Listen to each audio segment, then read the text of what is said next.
So hello everybody, a very warm welcome to all of you. I hope you're having a good day. Just gonna wait a few seconds for everybody to join in and then begin.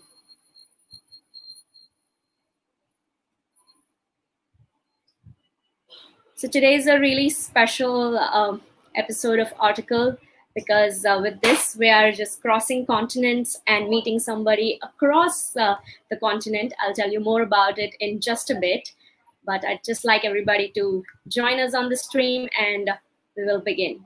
We are really excited. The entire team of artyKAL is excited with the response that we are getting from all of you. So thank you so much for joining us every week, every episode, and doing your little bit to make a difference. So I'm going to just start with this phrase that we have in Sanskrit, Vasudev Kutumbakam, which means the whole world is one family. And as we are seeing that how the world is fighting with COVID together as a family, similarly, we also have our Mother Earth to save together. Which brings us to our Article 4 guest, who is from Australia, and she's an educator and a propagator of waste-free living. Before I call her on my live, I wanted to just bring about everyone's notice to this very recent incident that we've heard and read and seen in the news about this elephant who was fed a pineapple with crackers and who died and who was pregnant. It just makes us feel so sad, and it is one of the reasons that we all need to learn and educate ourselves, our families, our kids, our neighbors, everybody around us to just be kind, live as one community. And my guest for today is somebody who is an artist and is someone who lives waste-free since the last 8 years. While she teaches, she also preaches the same thing for herself as well. So I hope all of you are ready and excited because I am. I have with me Asha Bowen Saunders from Australia, who runs a company called The Waste-Free Way. Through this company, she educates people on waste-free living. So more on that, we will talk with her. But let's bring Asher first on our live. So I hope all of you are ready and excited. And so are we. Hi, Asher. Hi. Thanks for having me in India. It was cool. Yeah, we're so excited that somebody from across the continent is here to talk to us about waste-free living, something that we all think would be a good idea to start right now. So Yeah, before we begin, Asher, just tell us a little bit about what's happening in Australia during the pandemic and how are you doing? pandemic. Yeah.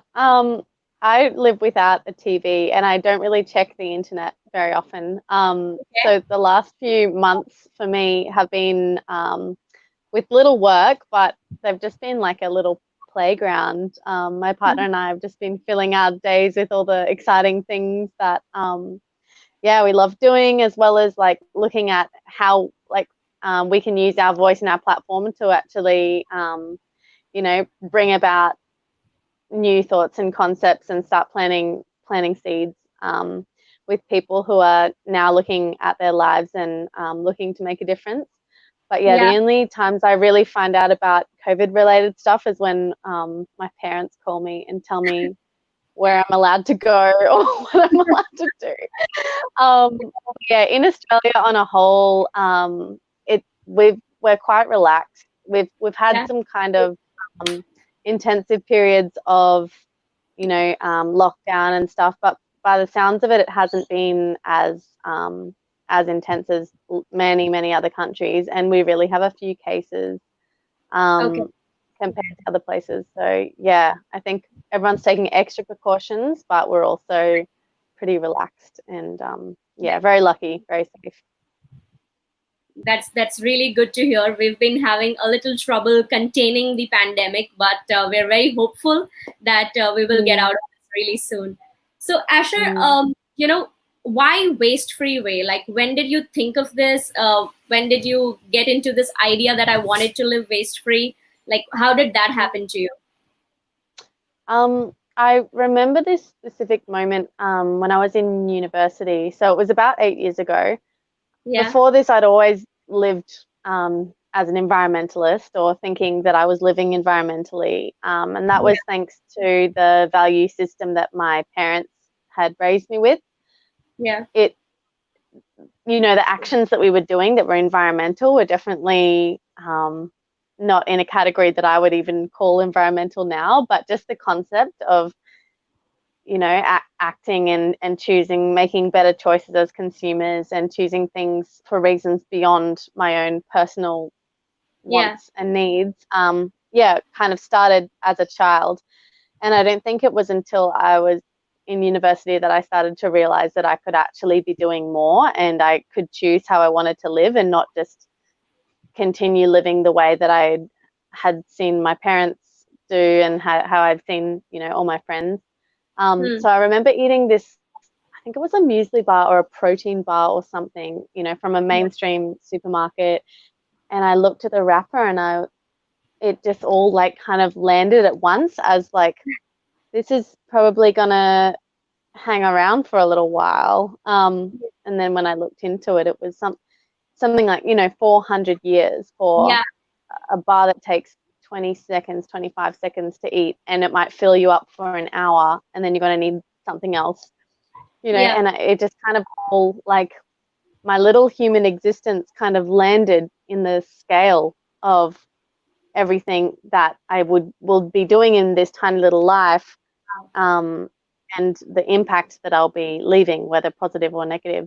hmm, So yeah, then I started kind of having a look at the rest, like many, many more elements in my life, and to see, yeah, how I can live environmentally instead of just sitting in the way that I would always lived, but still calling myself an environmentalist. right, Um, yeah, and so over the like, it's a cumulative process, but over many years, yeah, we learn and we start gaining more and more knowledge, and I have the capacity to incorporate more and more and more principles. right, Um, it doesn't just start like that. absolutely, So yeah. yeah, it's been a while, So, but I think it was that music. yeah. So actually, like that is one of the primary reasons we started this show. That we are sure that it does take a lot of time to move towards sustainable living, where you can completely live waste free. But a smaller step, that you can take right now is what matters the most. And I think you took that about 8 years back, and now you are completely waste free. Living a waste free life.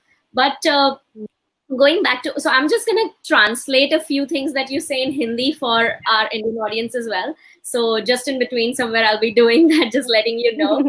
So uh, for all our viewers, हम अब तक जो बात कर रहे थे वो कह रही थी कि उसको यूनिवर्सिटी के टाइम ये रियलाइजेशन हुई कि जब एक छोटा सा ग्रैन्युला का पैकेट आप खाते हो, आधे घंटे के लिए फुल करता है वो आपको, और वो जो रैपर है वो 400 साल तक रहता है in this world. So that is how much of an impact your each action creates.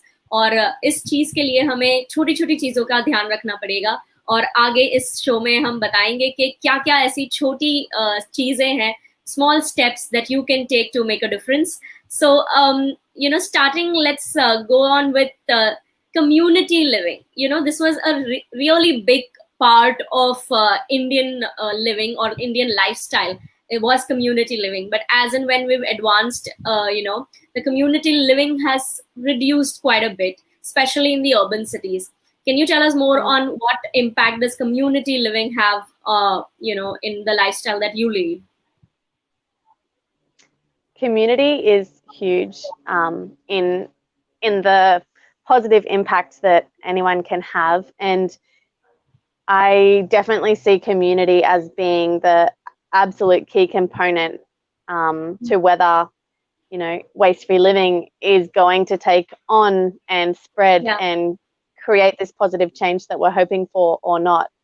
Um, Australia lives very much as a nuclear kind of condensed way of living, where we kind of just have our family, our two cars, and our like, you know, children and husband or something, and that's it. And we don't generally spend enough time connecting. Like, we don't have multiple generations living in one household, Yeah.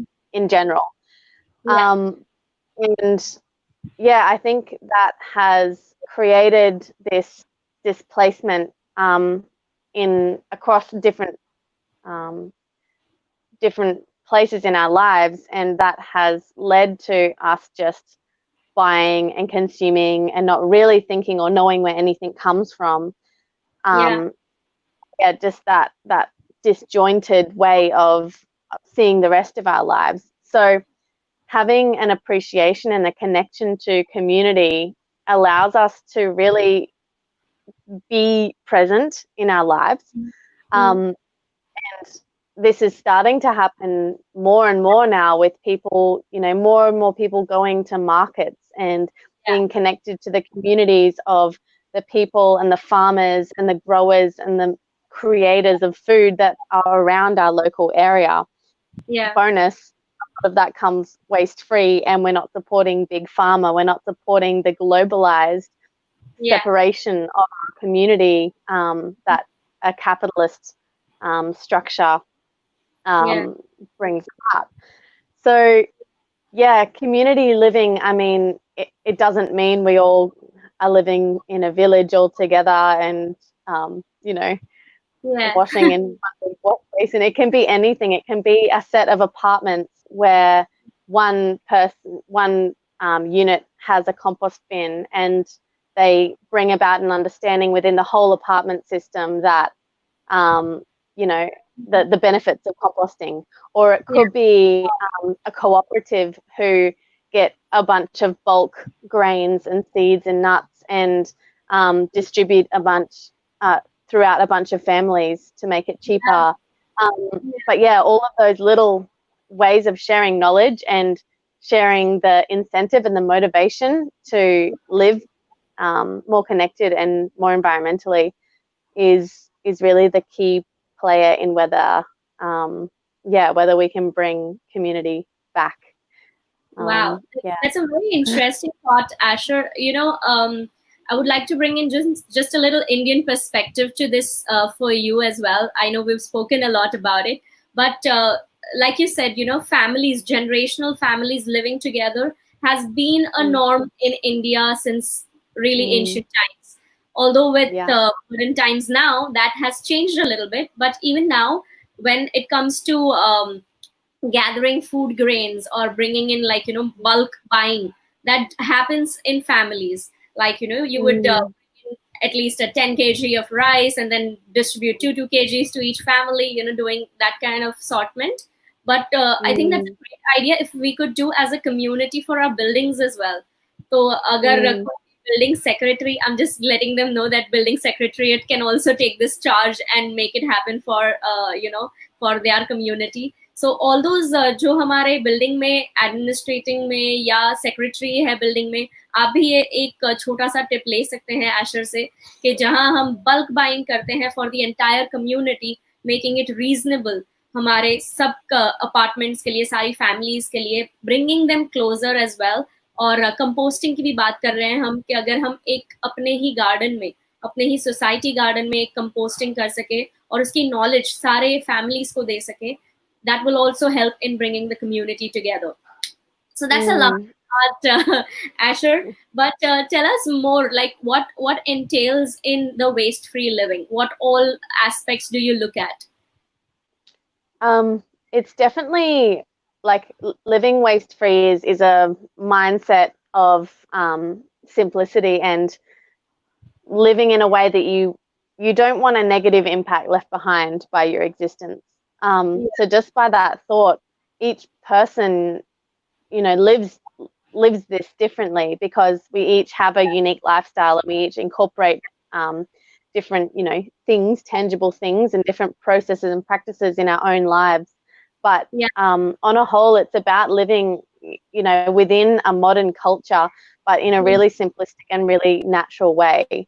Right. So I see waste-free living as not not wanting to or aiming to live a life where my existence doesn't create um, the need to create new things that won't be able to just break back down into Right. soil again eventually. Absolutely. So yeah, I see that as, you know, aiming to not be part of the consumerism industry.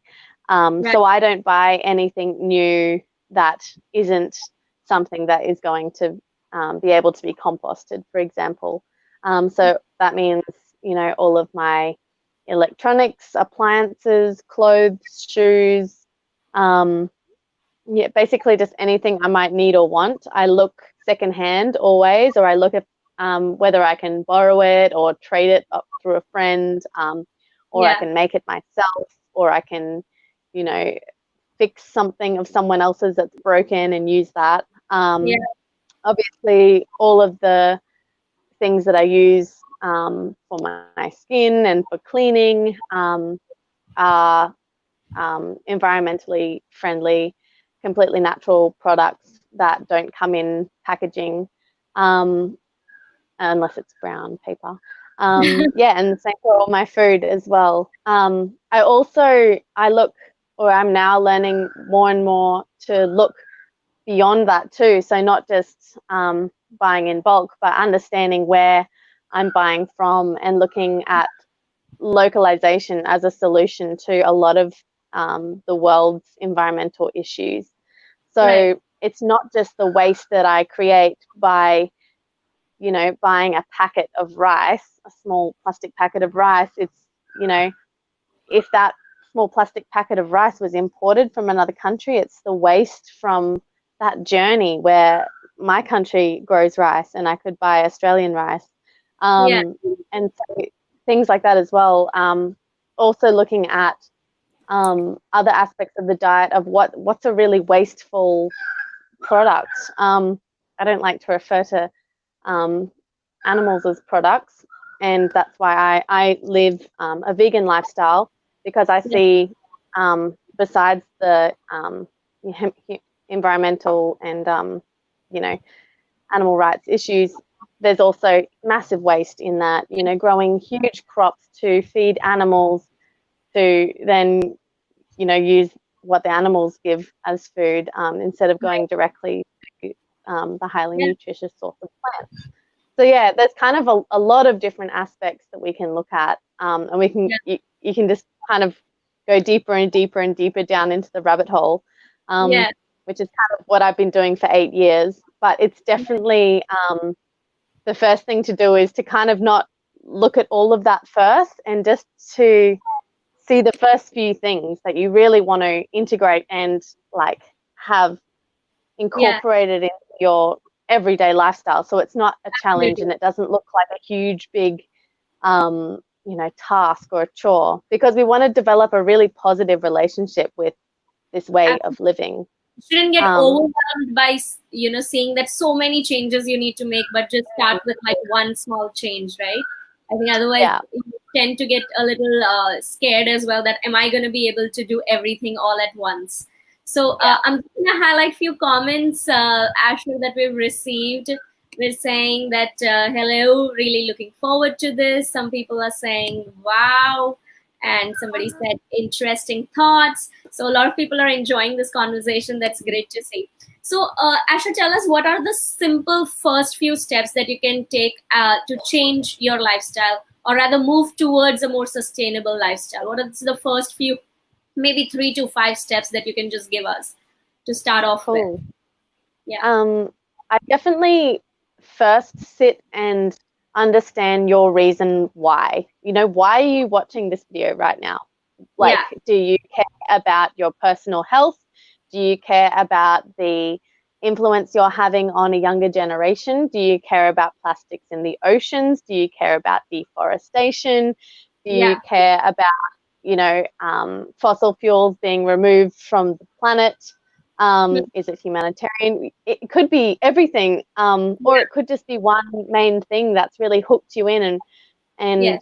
brought you here. But the most important thing is your why has to come from you, not because I'm embarrassed to be using plastic because that person thinks it's bad, so like I shouldn't be using it. So yeah, kind of eliminating that idea of should or shouldn't, and really honing in on why are you wanting to live this way, or why are you wanting to find out more or wanting to change? Because this, if Absolutely. any change comes from this, it means that it's going to last. It's not a should, it's not a 30-day challenge or a diet or something that's going to be like painful and challenging to do. It's a deep Right. urge to just want to change, and then you change like that. So definitely, and this is an ongoing practice. I constantly help or guide people into getting them to remember their why, because their why might change. It might just be because I want to be famous on Instagram, and then they start living waste free, or they start learning more and more, and then they realize that their why now includes another list of things. Yes. That's definitely really important, because our motivation is the fuel for any social or personal change. Absolutely. The next, I'm going to quickly tell them that what you just mentioned about knowing the reason. So अगर आप waste free जीना चाहते हैं तो पहले वो reason ढूंढिए कि क्यों आप ये लाइफस्टाइल जीना चाहते हैं, कि वो कौन सा रीजन है, किस वजह से, क्या कॉज है जो आपको इस तरफ लेकर जा रही है. इट कुड बी कि आप एनिमल से बड़ा प्यार करते हैं, या आपको प्लास्टिक पोल्यूशन से बहुत परेशानी होती है, या आप बस जीना चाहते हैं अ मोर नेचुरल और ऑर्गेनिक लाइफस्टाइल. तो आपकी जो रीजन है वो सबसे ज्यादा इंपॉर्टेंट है. So make sure you find out your why. So yeah Asher, tell us more. The next, which is specific to waste-free living, but also any form of environmental lifestyle change, is to really just look at the lifestyle you're leading now without even changing anything, so that you can actually see how to customize the changes for you. There's no point in me telling you how I live and showing you what's in my house when you don't live my lifestyle. You don't, do the same things that I do. And it's not a lifestyle to live. It's your own lifestyle layered with your own values. And living environmentally, if your values are environmentally based, then you're just living in alignment with your lifestyle, with your values. So I always encourage people to just continue living the way that they live and keeping their rubbish for a week or a month, or however long. And then when you actually look through that bin, you can actually see, what are the regular things that you actually want to change, or what are the things that are creating the most waste in your own life, and then start to look for solutions for them first. You can, start looking around your house, or start thinking or tapping into, how much do I drive a car, or, where do I shop? Or so I'll give you my own example, Asher, like, and maybe you can tell me, relate to that a little bit, that we love having like, so I'm not sure you know what different Indian subcastes are, but basically I'm a Gujarati, and Gujarati communities are known to eat a lot of snacks. So those evening dry snacks are something that we are big at, and we keep that stacked at home, and we used to buy a lot of it. But now, because of the lockdown, because we were not getting enough, we started making them at home. And that's a little change that we saw, that because of that, a lot of packet plastics that we were getting in our house reduced quite a bit. So, if you can relate to something on what you bring into your home, what are those small things, small changes that you can make? Yeah, totally. And, some people might not be interested in snacks. So me teaching someone how to live free by saying, stop buying snacks. They're like, but I don't buy snacks, but my bin is full. It's completely about taking responsibility and having a look at what you produce. Obviously, the biggest factor to household waste is it comes from food. It comes from the kitchen. And so changing the way we shop, and as you said, the products that we're bringing into our home are going to be the biggest changes that you can make. another thing that ties into that is, as you've just experienced, forming new views on how you use your time. So I'm a lover of practicing things and process. So, making your own snacks, how much fulfilling is that? Like, how much more fulfilling is that to you than just opening a packet, eating it, throwing the packet away, Yeah. buying another one? Yeah. Where if you invest your energy and your thought and you've looked up a recipe and you learn a new skill, Yeah. we develop such a greater appreciation of the things that we're actually doing in our lives, the Yeah. food that we're putting into our body that fuels us. Yeah. And that then becomes so much more connected. And again, community, you might share that cooking time Yeah. with a family member. You might go out to a market to buy the ingredients for that thing and learn where that's grown instead of just going to Yeah. the supermarket and buying a packet.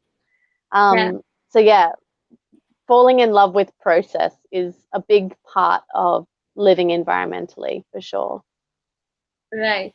And you were telling us about how you went and put your composting, I don't know what is it called, a tunnel or Yeah. It's like a big bin that rotates. Yeah. yeah, and you put it in your community garden, and then everybody started, using from that. So how did that Yeah. change the mindset of people around? Were they always accepting of such practices? How did that go about? Yeah, so I live in a apartment building kind of complex, Hmm. and we kind of just put the bin in the community area, but weren't really supposed to, but we did anyway. Yeah. And firstly, it's kind of in plain sight of people that may not, be interested or know about that or care about that at all, but they see us tending to it and they see my friends coming over and dropping stuff in there, and Yeah. it helps normalize the culture. Right. Hmm. Um, I've never really pushed and told everyone that to do it or anything, but just having it around makes people more aware and more interested themselves. And so Yeah. whenever they're ready, they can come and join in as well. We have a app here. I'm not sure if it's international. It's called Share Waste. So I, lodge myself as a someone who owns a bin.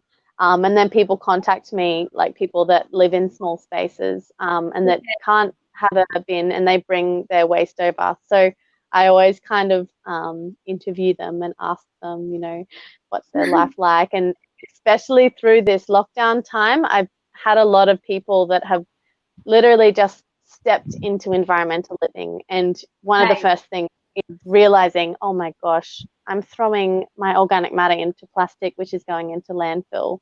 Yes. Um, so one of the first steps that a lot of people are finding. That Yeah. mind shift during the lockdown has happened a lot with people, where they Mm, have become a little more conscious of their consumption, of what kind of waste that they as individuals create, as a household we create. In mm, fact, during the lockdown, and because of this show also, I started doing this really small exercise with my family, that I put in all mm, the waste, the wrappers that are there, everything is in like this plastic bottle. We just kind of crush it in mm. and started Nice. this little thing. We thought, otherwise, now that we know, because we also researched, like I was saying to you earlier also, that people who are interested research about it, but everybody Mm, else are not even aware of this situation, right? mm, So this, there are some companies or brands or NGOs as well who work towards recycling materials, or they have created composting bins which you can keep it at mm, home. They are like your dustbins, that you can mm, keep it at home and do your self composting. So these small things mm. are happening, but again, at a community level, I don't think it's happening, which I would Mm. encourage everybody to kind of take a note of what you said. I think just putting a composting bin in your community garden, in your society, and just tending to it might interest more people and get them to join in the effort. So that's Yeah. beautiful. So Plus, before we move forward, Asher, I have few questions that we've received, which I told you about were the generational questions. mhm. Another viewer is also saying that they completely agree with this community living and tending to things together. Mhm. So I have some generational questions which are come from different age groups of people, right? So if possible, if the first question is for from a kid, so if you can just explain Mhm. in very simple words to them that what waste-free living actually is. They're just asking what is waste-free living. It's a 7-year-old kid. So, waste-free living for me is the wish to live without producing waste that's going to remain on this earth for longer than I'm going to remain on this earth. Wow. So yeah, creating small negative impact, but hoping to also create a big positive impact. So focusing on regeneration. Wow. All right. So our next question is from a 17-year-old, and they're saying, what are the steps that one can start with to live a waste-free life? Like I was saying, just give us like one, two, three probably steps that we can take to begin with. Mhm. So one would definitely be keep your rubbish and assess what's in your bin. Number two would be separate out the waste that you produce. So that means recycling what you can recycle, and definitely taking out anything organic and finding your way of composting that, turning it back into soil. And third, biggest impact would definitely be to localize your shopping in terms of food, definitely. And if you can, like, I mean, I don't buy anything new and I buy everything secondhand. Yeah. But so localization is basically aborting big chain companies, big chain supermarkets and department stores, um, and investing more time into where you shop, where you spend your money. Right. So a bit of conscious consumption should help everybody. Yeah. So there is another question by a 26-year-old, which is similar to what steps you want to take and what are your tips for anyone thinking about going zero waste. Like, what is the mindset change, the tip that you can give for them to just create that shift Mm. in wanting to live a zero waste free life? Um, Number one would definitely be to have um, don't put so much pressure on yourself. So there isn't like I'm zero waste, I'm waste free, Yeah. and I've done wrong if I accidentally buy plastic or if I didn't plan well enough and I had to buy this thing. Yeah. It's the mindset shift of realizing that it's a practice that you integrate into your own life that is meant to make you feel great. So every decision that you make, or every time you resist something or you say no because there isn't an environmental option for you that really Mm. resonates with what you want to be doing, where you want to be spending your money, Yeah. it's like doing a bicep curl for your willpower. Um, and I found it so empowering to realize that I had this much choice in how I wanted to live. I didn't just have to, you know, do what I was taught and go to the shops and, cook the things that I was taught how to cook and, buy the new things because everyone else is buying the new things. I realized that, wow, I don't have to take part in any of this. There's a whole giant portion of my surroundings that I wouldn't even step foot in because I'm not a consumer like that anymore. Right. Um, yeah, finding enjoyment and yeah, acknowledging those nice feelings when you come into that realization. It's really Really, cool. I hope that it helps the person who's asked this question, that, just a simple mind shift of becoming a more conscious consumer, and that you don't have to Mm, participate in a lot of bulk buying, or, mm, what do you call that? Impulse buying, I think, which is generally the mm, problem with the youth right now. The yeah. online shopping flux and all these Instagram ads that they see so much. That Mm, lures them to, even if the need is not there, it lures them to kind of buy more stuff, just hoard a lot of stuff. And guilty as Yeah. charged, Asher, I have done that in the past myself, but now I am getting more and more aware of that problem that I had, that I was just buying a lot of stuff, and the stuff that I have not even been utilized enough. So I think now Mm, I'm just in that space where I want to just use everything that I own first, and then when I discard mm, them or recycle them or donate them is when I would mm. anyway buy a new thing. So that, at least Yeah. personally, is the mind shift that I've had. Somebody, or from our live questions, I'm just gonna take some. Mm. uh, Firstly, we have a comment that says, "Amazing tips, ma'am. Thank you." And we have some stickers coming in, which I can't see right now. But there is a quick question from the audience, which is saying, "What are your okay?" Basically, it says, "What are the some ways to avoid trash?" Which is again going back to your steps and tips that you've mentioned. Yeah. Definitely, like plastic is the main one that we want to be focusing on when we're looking at waste-free living. I in my life, I don't even buy new glass or new, tins of things because I've had enough time and experience to find those solutions for my own life. But definitely realizing that plastic is not only detrimental to the environment once it pollutes it, and it's detrimental because we're, pulling up fossil fuels to create it, but it's also really detrimental to our health. So finding ways to avoid contact between your food and or your water or drinks and plastic is a massive player in avoiding trash.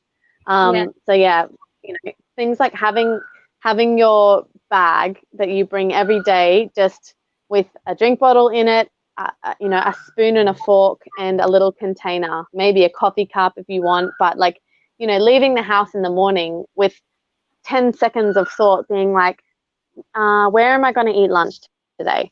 Do I yeah, need to bring a container, or do I have time to sit in at a restaurant and eat it? Or can I bring something from home? yeah, And that 10 seconds of thought in the morning before you leave the house means that yeah, you don't get somewhere and you go, oh, it's lunchtime. Oh, I'm hungry. Oh, there's yeah. nothing around. Oh, I've got to use this, Right, So right. practicing being prepared and that'll just become so normal, like you just like half asleep the night before, or just like packing all the things that you need for the next day. Yeah, Yeah. it just becomes so normalized. Right. And, Yeah. I think what you said just reminds me of all these small startups that every country are having. Like, even in India, there are like these small startups who are building these products which are reusable cups. So even if Mm, you're a person who, generally wants to start off their morning with a cup of coffee from wherever, whichever your favorite coffee shop is, you take your own reusable cup and just kind of, it's again a takeaway cup which is reusable. You can wash them and reuse it again, so that you're not creating a lot of waste. So that's lovely. That if you can just have that 10-second, 20-second of conscious thinking on what you're gonna do in the day with your food and drinks can also make a lot of difference. So I think mm. adding on to that, we have another question, Asher, which says, "But there are some things that we do waste, like electronic waste. So what to do about them?" Mm-hmm. Firstly, we live in a society where there are still a lot of people that are buying new things and using new things and throwing them away before that they're Yeah, broken. So, in a way that makes our life of looking for secondhand items a lot easier. I can live like a princess from the waste of a unconscious consumer, yeah, which is sad, but also, it's a solution for now.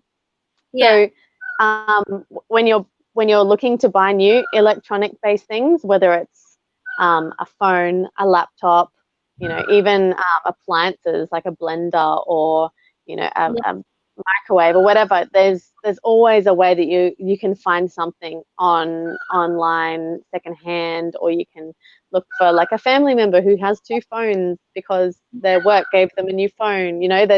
There's just so much of this stuff just being pumped into our society that we've got to take advantage of that, and we've got to utilize all this stuff before it breaks down.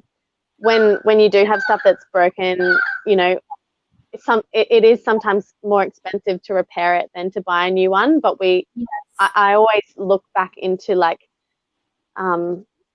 acting from my value system, and my values tell me that I'm the custodian of this item. I'm the custodian of this phone, Wow. and because I chose to, buy this in the first place, it's my responsibility. It's my duty to make sure that I don't just throw it away and discard it because it's cheaper to buy a new one. I've Yeah. taken that responsibility.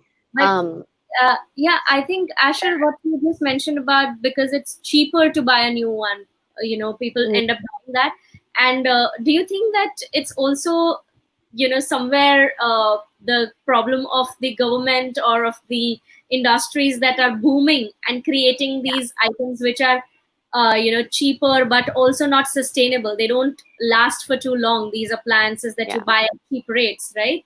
Like all these yeah, made in China kind of appliances that come in, you use it mm, for a couple of months and they're gonna completely die down. And when you yeah, buy something which is a little more expensive, a little more sturdy, it just yeah. lasts a little longer. And Totally. If you do buy new, we've like it's our duty, as I said, to look into where you're spending that money and really, make as conscious a decision as you can. And yeah, sometimes it means that I can't get the newest phone or the newest thing, like my laptop. yeah, I can't even use it to make this call because it's so old. But it does the job, like. And until I need to use something else, I'll look then, but it's probably 10 years old and it still works. If it yeah, breaks, I'm going to fix it and fix it and fix it. And if it does need to be disposed of, there's a lot of electronic waste organizations and companies that actually salvage all the little parts and the mercury and right, the yeah, metals and minerals right. to then, They recycle send. it all that is possible to recycle and reuse, right? That's what Mm-hmm. one of our viewer is also saying, to reuse and recycle should be a way of life. Um, Mm-hmm. Another comment from the same person came in, which said that simple living with needs, not with wants, and naturally finds the way towards sustainable living. Do you Yeah. agree to that?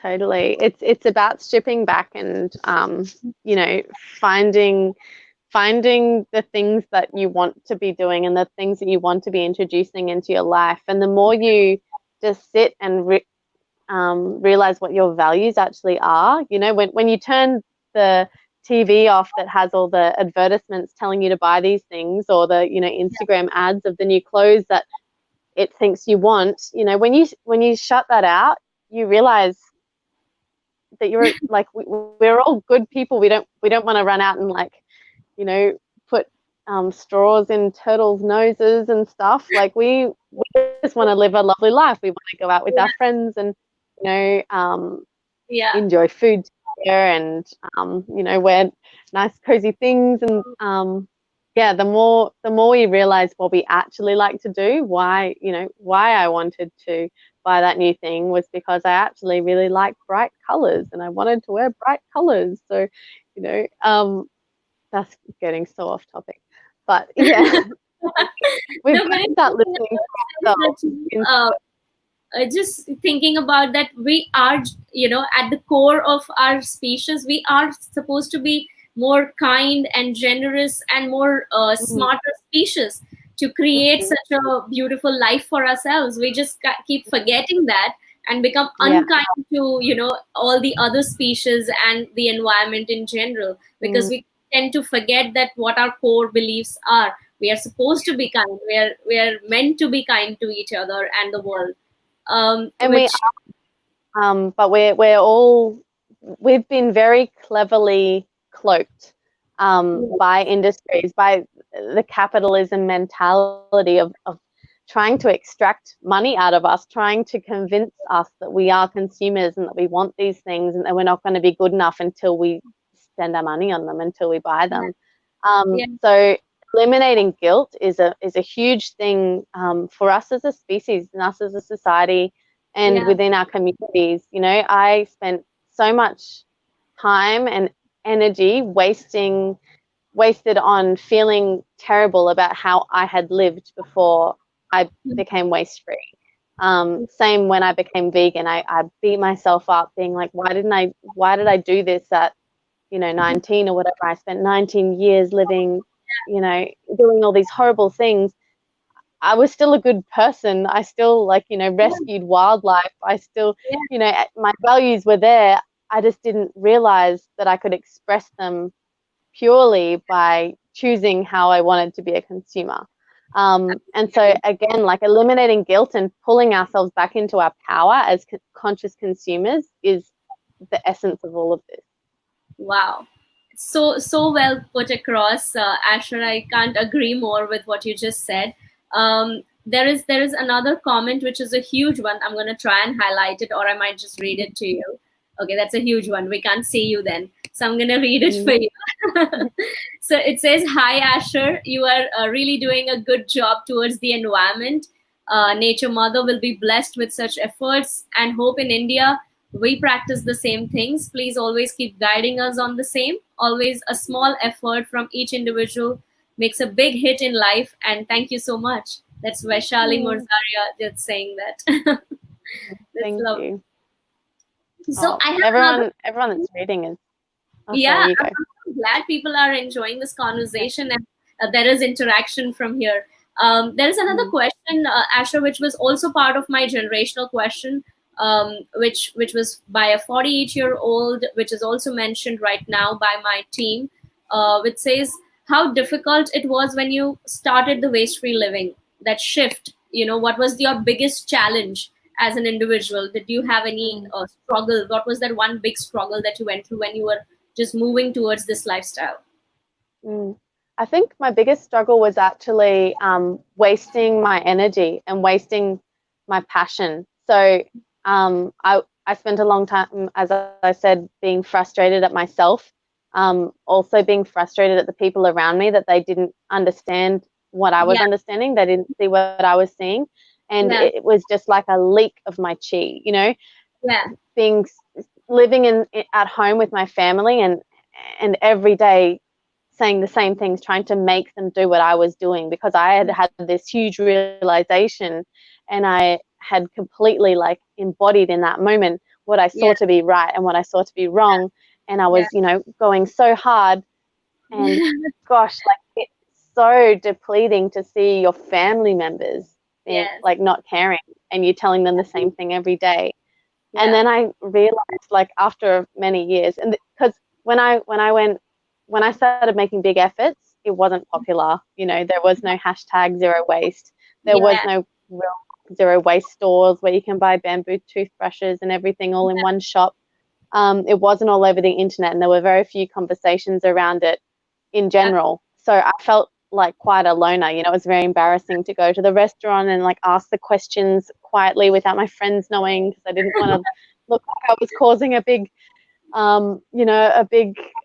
drama. But once I started feeling comfortable in myself and in my own practices, and just started doing and living by example, I actually started creating a big impact. I had more energy, and I was investing my energy in making a bigger impact. And that definitely happened through I started making videos on YouTube and teach people about it. And I stopped putting energy into my, trying to make my parents do what I wanted them to, and trying to school all my friends every time I hung out with them. And I just started living and being and doing and existing. And then people started being like, "Oh, what are you doing? Oh, can you teach me how to do that? Oh, why do you do that? Oh, why don't you buy that?" And then the conversation that flows from someone being interested in what you're doing, is beautiful, and it doesn't take up energy, and it generally results in them changing. Absolutely. So I can feel this emotion very clearly, because I think in my own family, my brother started this practice before us, where he just switched to all organic clothing and switched to everything that he bought was organic. And we'd be wondering that what is wrong with him, and why does he do this? But then now that more and more we get involved in these conversations and research about it, talk about it as a family as well, we all are trying to make those small changes, because again, we are listening to you, we are listening to him, seeing him in our lives, how he's also changed. So it's been a beautiful journey. I hope that everybody who watches this also take this as a one step, that okay, I've heard this, let me just give it a try, maybe it may work, yeah. Yeah, So maybe this whole conversation just will land on you and you might not change anything. And then one day you realize that your values are shifting naturally, which is what we want. We want every change to come from us, not from trying absolutely. to be like that person. Yeah. And I think that's very true what you said.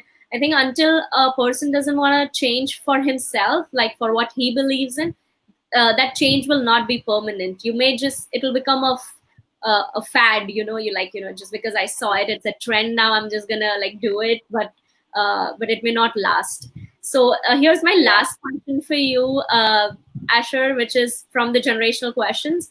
There is a 60-year-old who is just asking that, is it possible to live 100% waste free? Like, is that possible where you're like 100%? I think this is tricky to answer. I'm going to say no, Yeah. because as humans, we are innately consumers. And within the context of where we live within a society, if we want to be part of a society, there is always going to be an element of waste. I am still driving a car because, I need to buy the bulk items that I can't grow in my apartment building. Yeah. There is always going to be a small element, but we can reduce this so much. And so unless we have the ability to go and live off grid completely, 100%, somehow finding secondhand solar panels or, just using fire, there's always going to be an element of waste. But to be honest, I really don't know many people, even within the environmental circles that I live, that I associate with, that live Yeah. as waste free as we do. So, Yeah. and I know that I can improve so much. There's so many more things that I can look into, Yeah. infinitely. But still, like, you can very comfortably get to a place where you don't have anything to put in the rubbish bin. Like, we don't have a rubbish bin. Our rubbish bin is probably about this size. It's a little cup that has like stickers from apples or papayas.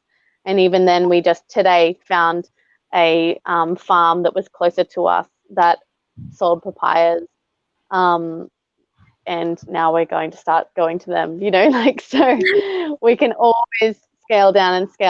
And that just comes from being interested and upskilling and wanting to ask the why and ask the how and finding ways, like when we've got the time and the energy to invest into looking for those solutions for each of those little parts of our lives, we can Yeah. get pretty close to waste free, I think.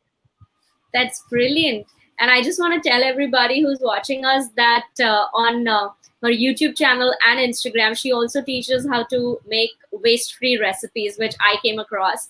And I think that's awesome. If you can actually have zero waste while cooking, I think that's going to reduce a lot of your waste. Because like you said, the waste generally generates a lot from kitchen itself. So with that, Asher, we're moving to our last segment, which is DIY. And I'm super excited because you said something, such a beautiful philosophy that you mentioned while we were having that conversation, that while we don't put anything inedible inside our bodies, then why do we apply anything that is inedible on our skin, which is porous? And I mean, I had never thought of it this way ever before until I spoke to you.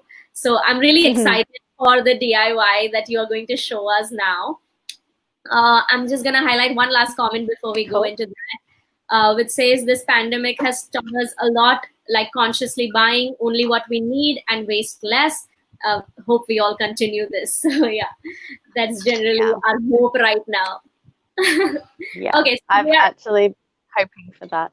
Been very excited to see the learnings that people have been teaching themselves out of this time, and it's all starting to come out. We're starting to see everyone's self-realizations, which is So cool. Yeah. So yeah, once I can't remember where or how I found that concept, or whether I just kind of went, whoa, why would I put that on me? Yeah. Our skin is an organ and we need to look after it, just as we would with our stomachs and our, Yeah. internal organs. So today I'm going to teach you how to make deodorant. Wow. Firstly, wow.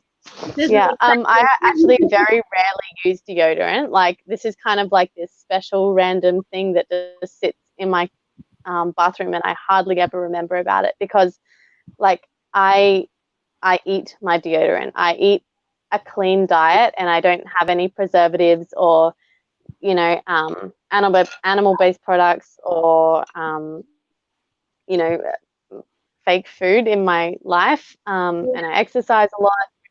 So, especially when I actually stopped drinking milk, I realized that I didn't actually smell anymore. Oh, So it's very rare that I actually so would even I'll need deodorant. quickly translate this for our Indian friends. कि दूध ना पीने से तन की बदबू कम हो सकती है. Had you ever thought this? Like, it's mind blowing that you had this realization that stopping, milk consumption can actually affect your body odor so much. So that's Mhm. awesome. All right. So how do we go about this, Asher? Tell us. Cool. So if you look at any of my videos on Instagram or anything, you'll realize that I never really have any recipes. I kind of just go intuitively. The best thing about this is that it's two ingredients. So I have bicarb soda. You can get it from bulk It's food baking stores, soda. or bicarb, yeah, bicarbonate soda. Yeah. Okay. Um, and also coconut oil. But I had to quickly go and cycle on my bike to get some more today because I didn't have any. So either one of these works as a deodorant because it's naturally antibacterial. So Okay. if you could just use bicarb with a little bit of water and just like use your finger, it will actually do the trick. But today we're going to be a bit more fancy and add them together. Woohoo. So basically, yeah, you just get you can do like a 50-50 ratio. You can just play with it depending also on where you live, if it's hot or if it's cold, because coconut oil will go solid. It's quite cold here, so it's kind of like a Yeah, it's solid. solid. um, Yeah. Yeah. But if it's liquid, you probably don't want as much coconut oil if you live in a hot place, because then it will be like all liquidy. Yeah. If you live in a really hot place, you might just want to use bicarb soda and water. But yeah, Yeah. all you need is, I'm just gonna do a couple of scoops of bicarb, and then a couple of scoops of coconut oil. It's probably easier to melt it, but I'm sitting on my veranda right now, so I Yeah. can't. Um, and then you just mix it together, and That's that's it. it. So I'm also gonna Wow. make this with you. I've got some baking soda with me, and I'm gonna add some coconut oil. Yeah. Let's see. So if you want a really nice consistency, definitely melt the coconut oil beforehand. It's And really then if hot. you let it sit in like a little tin, it will turn a little bit solid. Oh, yours is melted. Nice. Yeah, it's really Um, hot in India. yeah. But really, and even if it's cold, and your deodorant's a little bit solid. Like, sometimes I'll pack my toiletries and then fly to, Tasmania, and then it's Yeah, all solid and I can't get it out. You just kind of like break off a little bit. You can, you know, you can have a little bit, warm it up in your hands, and you right. just put that underneath your armpits. I'll show you. You just go like that. There you go. A little bit This is there. The rest, you know, just moisturizing, it's exfoliating, so just rub it in wherever you want. I don't know. Yeah, wow. easy. Smells nice. This is the most easiest deodorant I have ever Yeah, heard of myself. So yeah, I'm actually just pour this in a spray bottle and keep that as a deo spray. yeah. If Wow. you live in a hot place and it can spray. Um, yeah, so something that kind of is symbolic of, deodorant. I mean, our bodies tell us when we're sick or when there's something wrong with us. So if we stop covering up our smell and we actually like tune into the natural rhythms of our body, we actually can have that power and, seeing Yeah. what's going on with our bodies. Like if I smell one day, I'll be like, oh, I can smell. Like I smell myself. What's happening? What have I been eating? What have I been doing? Do I have enough? Have I had enough water? It's kind of like, yeah. And obviously, like everybody's different, and some people just have a nice natural smell, or they might exercise a lot, or something.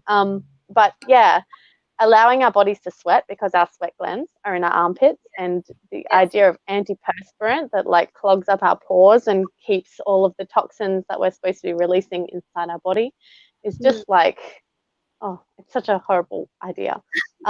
So That is true. it's So it's somebody okay to just said sweat. that it We just is want to make so it feel simple. The deodorant that you just showed us was so simple that they're going to nice. try it right away. And I'm totally blown away by that philosophy. I'm going to keep that, I will hope to keep that stuck in my head for a long time so that I become conscious on whatever I put on my skin. So I slowly will probably move to more organic makeup also, maybe some Mm, skincare which is just organic. So yeah, possibly, it's yes, definitely a slow process. yeah, I finally, like after 8 years, I probably have a makeup bag that I only really use makeup when I perform. yeah, But yeah, I finally, after 8 years, have a makeup bag that I'm happy with. But yeah, it's a slow cumulative process, and we don't right, have to, throw out everything we've got and move um, to new products straight away. But right. yeah, nature gives us One everything we need, so we just one find thing, the one thing you solution. can replace at one time. Like if I'm done with my lipstick, maybe I'll try on organic lipstick the next time. So quickly, Asher, we have one question about the deodorant, which says that can we use hair oil, coconut oil that we get for hair? Is that okay to use? Yeah, I think that is normally always a liquid, right? It's always Yes. in liquid form. Yeah, so Yes. you probably just need a little bit less coconut oil and a bit more bicarb if you want it to be a little bit more solid. Um, Yeah. but yeah, as long as it hasn't been processed too much and it's got its antibacterial properties, Yeah. it should be fine. Yeah, it's also like depending on the smell. I remember the first coconut oil I bought, I think was some sort of hair oil, and it doesn't smell like the one that I buy now, which is the one that I use for Be cooking. I use a virgin coconut oil, if you can get a pure form of yeah. coconut oil, would be a better option. All Mm, right. yeah. So thank you Yeah. so much, Asher. This was so lovely. I didn't even expect that we are already 60 minutes past in this show and we Mm. had so much fun. Thank you so much for being here. Any last words you want to tell our viewers, tell our team, anything that you'd like to mention? I could just keep talking for hours. I should just not say anything. It's just been so nice. It's like, yeah, I'm really honored to be on this show and sharing with a whole new community. But yeah, I'm always open to having more conversations. I love, helping people one on one. I do lifestyle coaching, and I have a guide online if you want to kind of go through and be held accountable for any lifestyle changes that you want. But yeah, always excited and happy to have comments and questions. So always, you're welcome to send me messages and ask questions. Brilliant. So Um, for that, what I'm gonna do is, oh, we've just got a lot of comments. Let me just quickly look through that first. So Vaishali is saying, thanks Asher for the DIY. We will surely try. You're a sweetheart. Please do always come on such platforms so that we can learn more things. And thanks and take care from India. mm, And we have another comment which says, it was a great session. Thank you for sharing so much. So thank you mm, to everybody who joined us. And so for everybody, you can contact Asher on her Instagram. I've just flashed her Instagram IDs. It's the Waste Free Way, and the other IDs also mentioned here, so you can get in touch. She has online guidance workshops that she does, which is one-on-one. She also has an online guide on her website. If you don't want to do a one-on-one session coaching, then you can just go and buy that guide on her website. But we can't thank you enough, Asher. The entire team of artyKAL is very, very grateful to you that you agreed on coming on the show and doing this session with us. So thank you so very much. No, it's totally my honor, my pleasure. Thank you for finding me and inviting me. Yes, thank you so much once again. I'll see you soon. Cool. Thank you. So for everyone out there, just once again reiterating that these are her Instagram handles. If you haven't checked her out yet, please go and check it out. She's been doing some amazing work, and we are so happy that she could be a part of this artyKAL 4. So with that, we'll be saying goodbye to all of you. But again, like every time, एक छोटी सी कोशिश अगर हम सब कर सके, I think we can make a big difference. So let us not forget that we are meant to be kind souls, and let's be kind to one another, to animals, to all the species that are part of this world that we live in. So thank you very much. See you again next time. Take care.